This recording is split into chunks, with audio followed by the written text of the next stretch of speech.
ಹಿಂದೂ ಮುಖಂಡ ಭರತ್ ಕುಂಬ್ಡೇಲು ಅವರ ತಂದೆ ಸೇಸಪ್ಪ ಬೆಳ್ಚಾಡ ಅವರು ವಿಧಿವಶರಾಗಿದ್ದಾರೆ.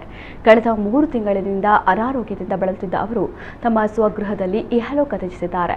ಭರತ್ ಕುಂಬ್ಡೇಲು ಕೊಲೆ ಪ್ರಕರಣವೊಂದರ ಆರೋಪ ಎದುರಿಸ್ತಾ ಇದ್ದು ವಾರಗಳಿಂದೀಚೆಗೆ ಮಂಗಳೂರಿನಲ್ಲಿ ಜೈಲುವಾಸ ಅನುಭವಿಸುತ್ತಿದ್ದಾರೆ. ಈ ಮಧ್ಯೆ ತಂದೆ ನಿಧನರಾದ ಹಿನ್ನೆಲೆ ಅವರ ಅಂತ್ಯಕ್ರಿಯೆಯಲ್ಲಿ ಭಾಗಿಯಾಗುವುದಕ್ಕೆ ನ್ಯಾಯಾಲಯದ ಅನುಮತಿ ಪಡೆದು ಪೊಲೀಸ್ ಬೆಂಗಾವಲಿನಲ್ಲಿ ಮನೆಗೆ ಬಂದಿದ್ದರು. ನ್ಯಾಯಾಲಯ ಮಧ್ಯಾಹ್ನ 3 ಗಂಟೆಯಿಂದ ರಾತ್ರಿ 9 ಗಂಟೆಯವರೆಗೆ ಅನುಮತಿ ನೀಡಿತು. ಹಾಗಾಗಿ ಅವರು ಸಂಜೆ 5:20ರ ಸುಮಾರಿಗೆ ಪೊಲೀಸ್ ಬೆಂಗಾವಲಿನೊಂದಿಗೆ ಮನೆಗೆ ಬಂದು ಬಳಿಕ ಬೆಂಜನಪದವು ಸ್ಮಶಾನದಲ್ಲಿ ನಡೆದ ಅಂತ್ಯಕ್ರಿಯೆಯಲ್ಲಿ ಭಾಗಿಯಾಗಿ ರಾತ್ರಿ 8:45ರ ಸುಮಾರಿಗೆ ಮತ್ತೆ ಪೊಲೀಸ್ ಬೆಂಗಾವಲಿನಲ್ಲಿ ಜೈಲಿಗೆ ತೆರಳಿದ್ದಾರೆ.